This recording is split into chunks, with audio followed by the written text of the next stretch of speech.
Hello everyone, it's me Elise, and in today's video I'll be trying to solve your problem of Google Maps not working on your iPhone.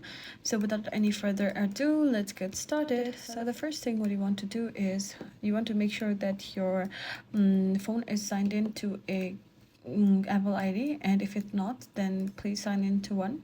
And after that you want to go to your settings, and then you want to go to general. Then you want to transfer or reset your iPhone, then reset all your location and privacy settings.